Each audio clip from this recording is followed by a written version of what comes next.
Welcome to another edition of Fall Rise Give. I'm one of the co-hosts, Bartender Bob. That's Kumar. And of course, we've been talking these last few weeks, and we've been talking chakras, the first couple. And this next one that we're kind of talking about, the third chakra. Explain a little bit about that, Kumar. We've been talking about the 7 chakras, and we started out from the first one, the root chakra. Then we went to the key principle there was acceptance and being grounded.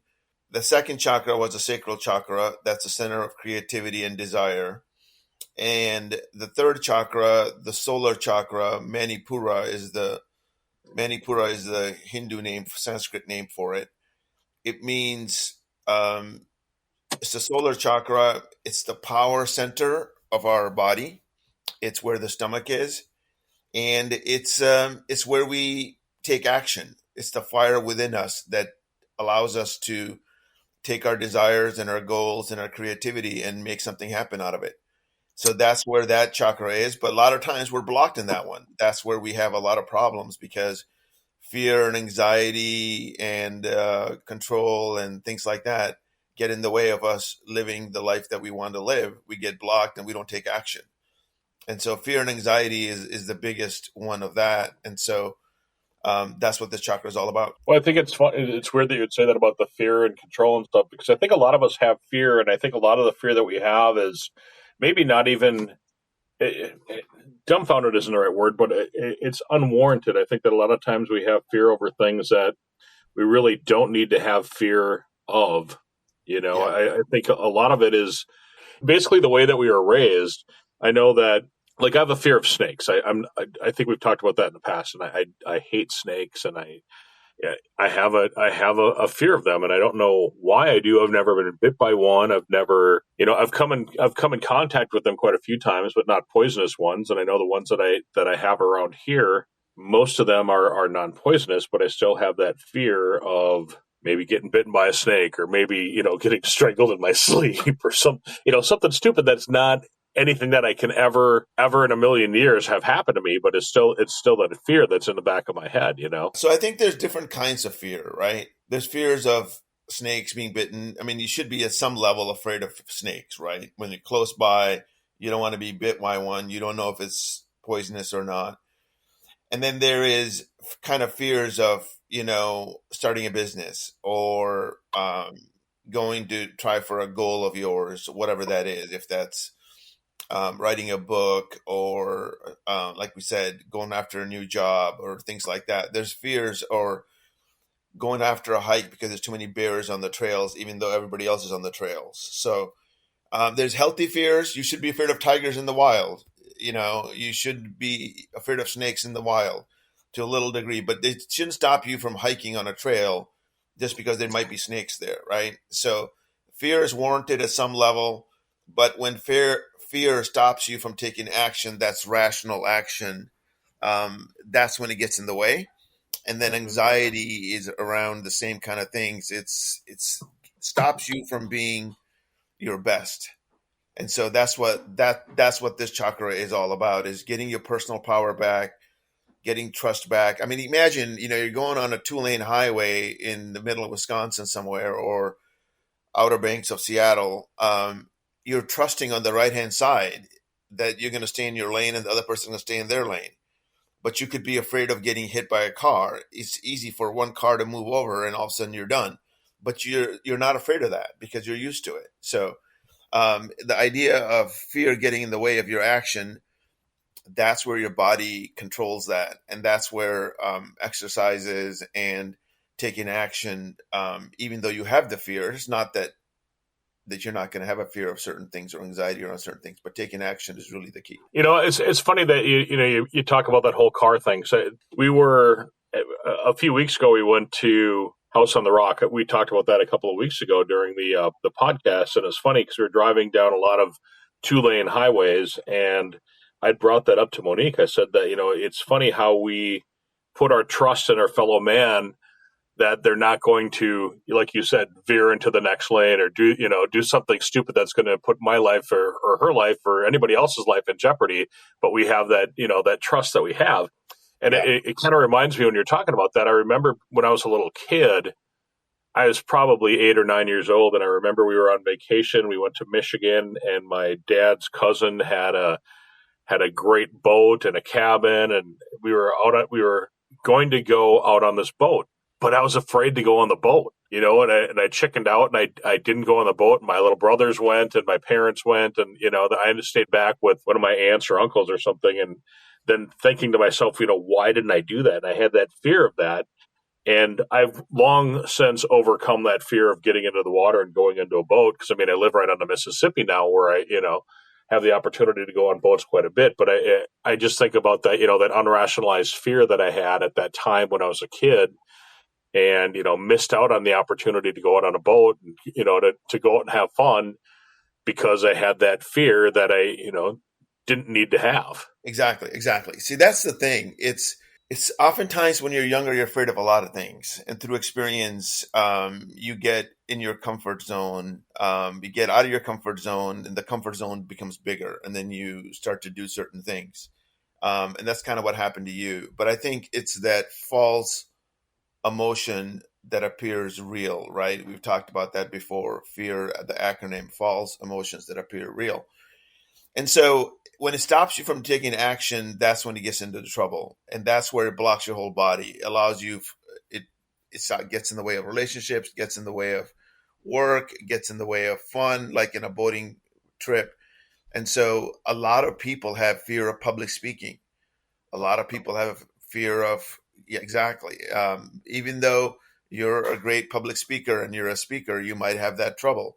There are organizations like Toastmasters that are considered one of the best personal development organizations because that fear is so common that people don't get what they want in life, the promotions in their jobs, because they can't speak in a group or what have you, and learn their personal power by practicing.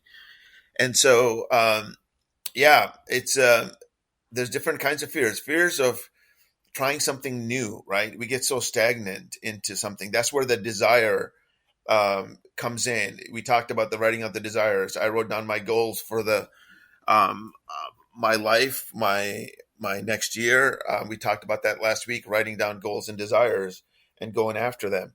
And the next step is this third chakra that allows us to sit in the center, meditate if we need to, think about it for a little bit.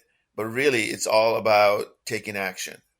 And we have to have trust in our higher power, the universe, God, whatever you want to call it, that things are going to be okay.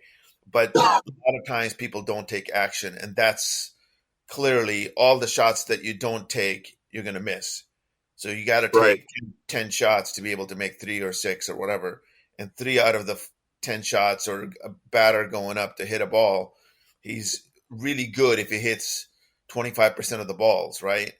And so the key is to go after that swing, go after that ball, go after that business, go after that hike that you're afraid of because you might be bitten by a bear or attacked by a bear or whatever. So the key is to go after your actions. And so how do you do that? I think it depends on each individual, but take that first step, that baby step that we've talked about in the past. Well, I think a lot of that, a lot of life basically revolves around that baby step. Because remember the movie "What About Bob" years ago? The Murphy, what's his name?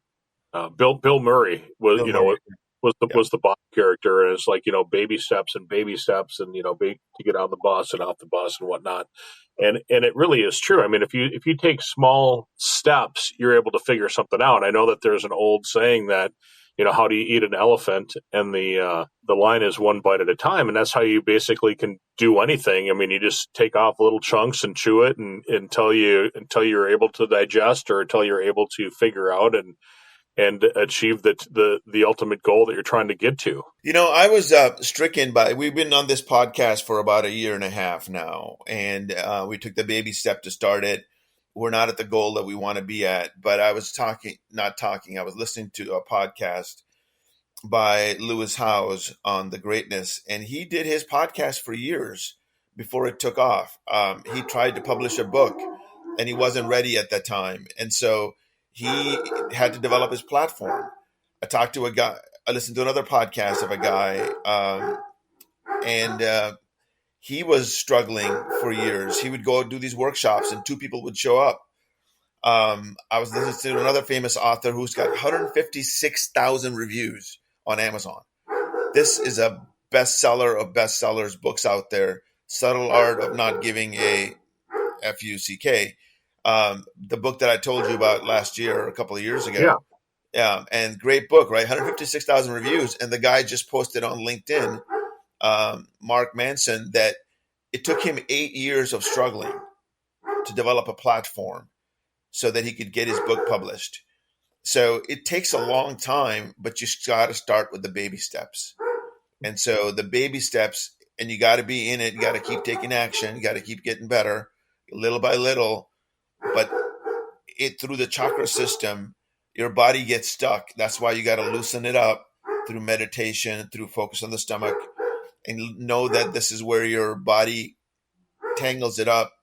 And so going for a little walk, taking any sort of an action, baby step around it, but realize that you have the personal power to make it happen. And that's what this chakra is all about.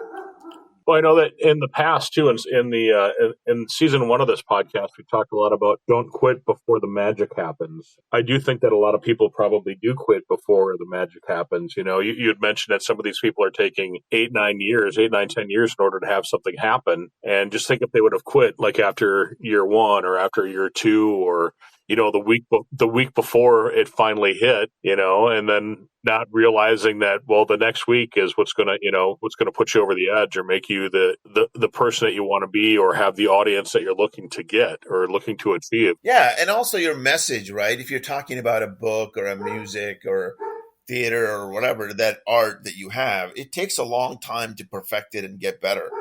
I remember hearing about the Beatles going to Europe and playing in Amsterdam and in Paris subways, and it took them years and years to get better at their craft. So it takes a long time to get better at your craft where the message is clear, the message is impactful.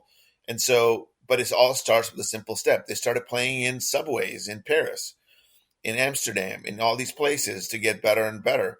And so same with us. We're starting in our basement in a way, right? We're starting in our houses podcasting, and little by little, we're going to get better and better.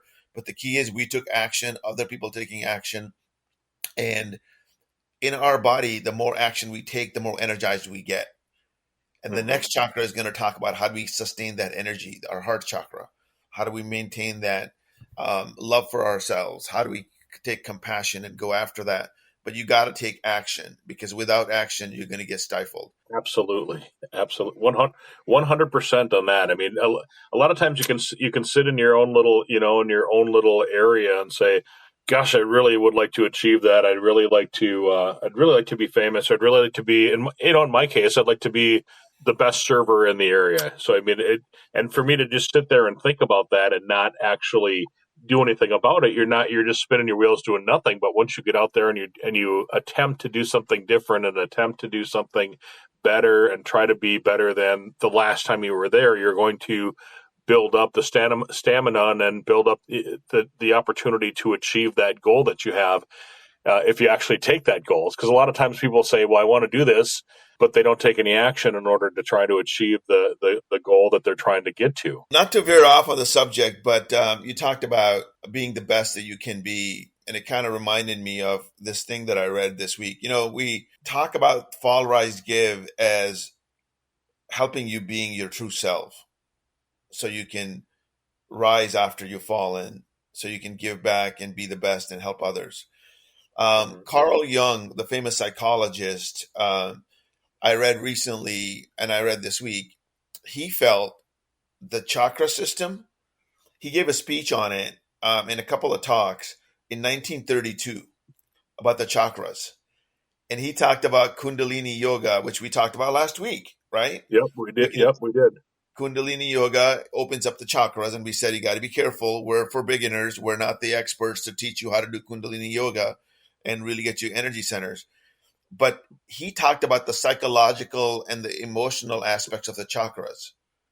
Almost 100 years ago, this guy, one of the top psychologists in the world, is talking about these things, and they're written down in his documents and his speeches. And there's been books written. There's been topics discussed around the chakras and what his philosophies were.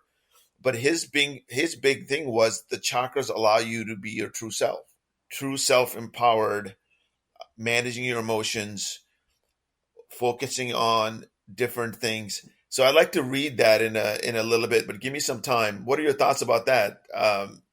To see that Carl Jung, the psychologist, talked about the chakras almost 100 years ago. Well, isn't the chakra system? I mean, that's ageless, isn't it? I mean, it's been around for thousands of years. I'm assuming thousands of years. Exactly. It makes sense that this was something that was brought up, 100 years, 200 years ago, because of the fact that it's been around and the teachings have been around forever. And I think that because I didn't know anything about chakras until you and I started talking about it a year and a half ago, right? So I mean, I never really gave any thoughts to it. I mean, I'm sure that in my mind I probably knew about it. But I mean, on this episode of Fall Rise to think where we explore how, stories of resilience, these teachings and the stuff that we've been talking about. If you enjoyed that today's have been around episode, forever, please visit our website at are intertwined in all of our lives, whether we understand what they are also or consider not, and subscribing we have to our the podcast on your opportunity favorite platform. to live the life. And when we get to know a little bit about it, we realize that, hey, my life kind of follows this thread. Stay tuned for our next episode. And remember, every fall is a chance to rise, and every rise is an opportunity to give. Until next time, keep falling, rising, basically, and giving. This is Fall Rise It's the core. Produced by podcastforhire.com. And the color is yellow. And this was not even by design. That I wear yellow every day. Like my watch band is yellow. I wear yellow Crocs. Today I have a yellow shirt on, and it deals with, a lot of different things, like personal power, self-esteem, willpower, confidence. Those are some of the things those honestly are some of the things that I lack. Self-esteem, sometimes absolutely I lack that. Willpower, I'm a heavy guy. I can't, sometimes I start like I bought a bag of M&Ms the other day. I ate almost the whole damn thing.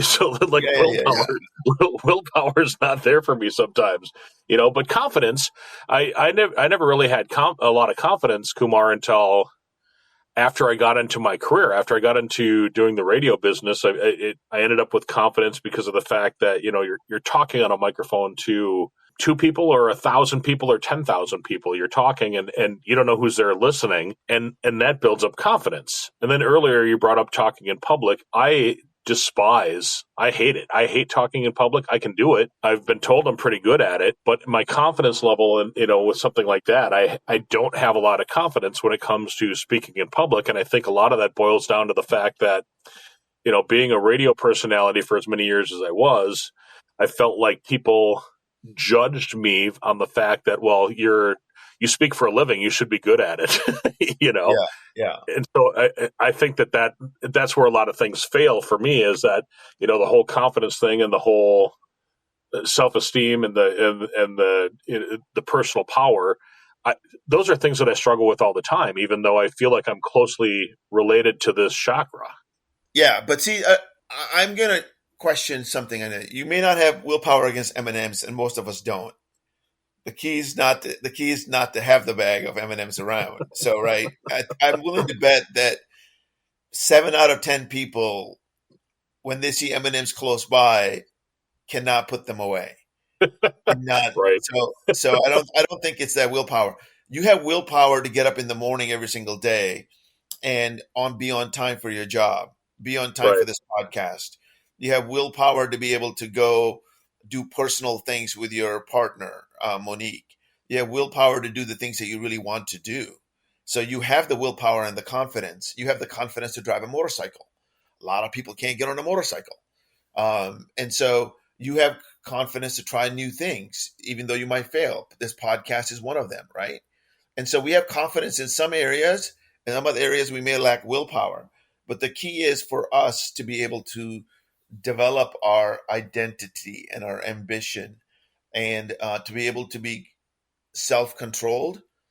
It happens if we did the second step, if we have the desire, if we had the motivation for that goal that we wanted. So if you want something bad enough, you will take action. That's why these things build upon themselves. And so we talk about taking action, but you're not going to take action, just go down the road in a different direction than your goal is. What your goal and your desires are, go after those things, and that's when you're going to be able to get the willpower and the self-control and the ambition. Now, I just want to get back to that Carl Jung thing about his main contributions in framing the chakras. He framed them as psychological roadmap for the human evolution. Acceptance, we talked about being rooted. He talked about instincts. He and I both agree on desire. Desire was the second one that we talked about. The third one, he talks about the ego, the self-control, the willpower. Fourth one, he and I both agree on compassion, the heart chakra. Expression, the fifth one. Wisdom, that's the sixth one. The intuition coming in from God. And then the seventh one, transcendence, abundance and gratitude coming in from a higher power. So one thing I wanted to talk about on this particular chakra is, how do you develop and how do you get over these fears? We just talked about taking action, but you got to have taken action against your desire and your goals. But I think one of the things is we have to develop a level of trust. Trust in a higher power, trust in some sort of a nudge that you're getting in your heart, in your mind, in your gut. That's why they say that your gut reaction, that's where your power is, right? That's where your intuition is sometimes. And so if your gut's telling you to go do something, that's this chakra. Trust that intuition, trust that gut willpower.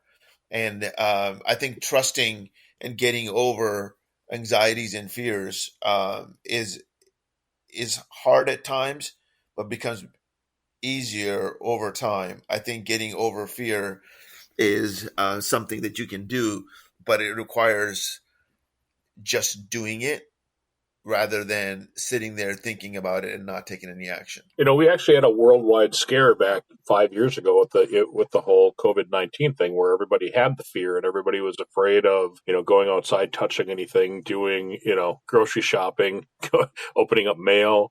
I mean, people had a lot of fear 5-6 years ago that, we're slowly getting back to normal. And still the other day, I was grocery shopping and I saw, some people still wearing masks, and that's in a small town. I couldn't imagine like in Seattle where you live, where you probably see that probably more often than I do. But it's that fear and that anxiety that people are still living with and dealing with on a daily basis. Hopefully less now than they were in the past. But it's still something that we see in our everyday, unfortunately, in our everyday lives. I actually saw a woman in the gym this morning, right when I was leaving, wearing a mask coming into the gym. Remember, that was the normal thing. Everybody at the gyms were open after a little while. And you had to wear a mask in the gym. And so everybody wore a mask at that time. Now I see maybe 10% of the people wearing a mask. I definitely see people wearing. What blows my mind, just to kind of detour a little bit, why do people wear a mask in their car by themselves? I've wondered that same damn thing. I really have. It's like who are you trying to get away from? Exactly. That blows my mind. It's just, I've seen people all the time. Not every day, but maybe every other day or every few days, somebody wearing a mask inside their own car. I don't understand that. Maybe they had beans for dinner last night. Yeah. Or lentils, right? Exactly. Speaking of the Indian foods, that's why I don't eat lentils anymore. I want to make sure that my gut stays healthy and the gut power of it is good. Hey, right. Speaking of the gut, and a lot of science has come in lately around medicine and supplements. There's a thing out there that says that your gut health dictates your emotional and your psychological health. Have you heard about that at all? I haven't heard about that, but I could see how that would make sense, because when you're eating right and you're feeling right, then things in your life seem to go right. And when you're eating crappy and feeling crappy, things in your life don't seem to take the proper way to make your life feel good, So, I could see how that would make sense. So a lot of psychologists and a lot of medical doctors are now talking about your gut health and the enzymes that are in your gut. There are two different kinds that are in there. There's probiotics and prebiotics. And prebiotics are formed in things like onions, and probiotics are in things that are fermented, like cheese and yogurt, and people take pills for it. I take probiotics every single day for the gut health. So taking care of your gut really matters in your emotional health as well. And so this is what we're talking about, the self-esteem, the self-control, the willpower, all of that. Imagine if your gut is sick and you're sitting there holding your stomach. You're like, oh my God, I can't do anything today. If it's healthy, then you can go on and do certain things. So it's really important to talk about eating and getting a, I don't want to say healthy diet, but an adequate diet. I certainly eat not that healthy, but I've been eating a lot more salads lately. And the more healthier that I eat, the better I feel. So this chakra is probably impacted the most by eating as well. So I commend people who eat healthy. They tend to be healthier in this chakra. I want to personally eat better, and I've been eating more vegetables, more fruits, more yogurt and sour cream and things like that, and probiotics I take every single day, so that my gut health is healthy, so that I can go out and do certain things. So it's really important from that perspective. If you want to be able to take action and have willpower and to go after your desires, that you take care of your diet in a certain way, because as we've all heard, fatigue makes cowards of us all. And so you need the energy, and the energy comes from food, obviously, and you want to get the right kind of foods in your system. What can we work on in order to have the third chakra be a benefit to our lives? Great question. Last week we talked about acceptance, being grounded. We talked about walking in nature. We talked about maybe doing a couple of moves to just prayers to be able to just accept all the things that are in your life. Everything is perfect in God's world. Only accepting everything, but having the courage to be able to change the things that you can control, be better. Last week, we talked about desires and creativity and going after your goals, writing down your goals, things like that. This week is all about taking action, right? And so we're going to have fears, we're going to have anxieties. So this week, after you've written down the goals, take some steps. If you want to eat healthier, maybe eat a healthy breakfast or eat a healthy lunch or a healthy dinner, one of the three to start out with. If you want to start a business, maybe research online on Google how to start a business. Maybe research on Small Business Association, SBA, to how to file for a business in your state. If you want to go after that new job, apply for new jobs, work on your resume. If you want to run a marathon, go sign up for one and then figure out the training plan after, right? Just go take action, sign up for that 5K or that 10K. If there is a public speaking issue and you are at your job and you're not being as effective as you want to be, maybe sign up for Toastmasters. There's a Toastmaster club in almost every neighborhood, every major city in the country. I bet you $10 there's a Toastmaster club in La Crosse. There's probably a couple of them in La Crosse. If you want to learn how to be a better person, there's nothing better that I can recommend than going to Toastmasters. That's overcoming your fear. And lastly, so taking action is a big one. Trust. What can you do to develop your faith in a higher power? If that's going to a church, or reading the Bible, or reading the Hindu, the Gita, the whatever meditation that you can do, develop a trust in a higher power that will guide you through. And that really is the key, is to be able to trust that things will work out if you take action. So this particular chakra is all about getting your power back. You get it through your diet. You get it through your ability to take action and developing trust. So diet, action, and trust. Develop trust by reading a book, a spiritual book, spiritual mindset, spiritual religious book, if you like. Go to church, whatever you need to do to develop a trust in a higher power, the universe, whatever you need to do. Thank you for joining us on this episode of Fall, Rise, Give, where we explore stories of resilience, growth, and giving back. If you enjoyed today's episode, please visit our website at www.fallrisegive.com. Also, consider subscribing to our podcast on your favorite platform and leaving us a review. Your feedback helps us to continue to bring you inspiring stories. Stay tuned for our next episode, and remember, every fall is a chance to rise, and every rise is an opportunity to give. Until next time, keep falling, rising, and giving. This is Fall, Rise, Give, produced by podcastforhire.com. Thank you for listening.